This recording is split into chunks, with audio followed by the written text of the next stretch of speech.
తిరుమలలో భక్తుల రద్దీ ఒక్కసారిగా పెరిగింది. శ్రీవారి దర్శనం కోసం 22 కంపార్ట్మెంట్లలో భక్తులు నిండి ఉన్నారు.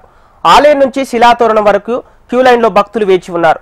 దీంతో శ్రీవారి దర్శనానికి 24 గంటల సమయం పడుతుంది. స్లాట్ టోకెన్లు ఉన్న భక్తులకు 5 గంటల సమయం పడితే టోకెన్ లేని భక్తులకు దాదాపు 18 గంటల సమయం పడుతోంది. ప్రత్యేక దర్శనం టోకెన్లు కలిగిన భక్తులకు 3 నుంచి 4 గంటలు పడుతోంది. దీంతో సర్వదర్శనం టోకెన్లు కలిగిన భక్తులు నిర్దేశించిన సమయానికి క్యూ లైన్లో వెళ్లాలని తిరుమల తిరుపతి దేవస్థానం విజ్ఞప్తి చేసింది.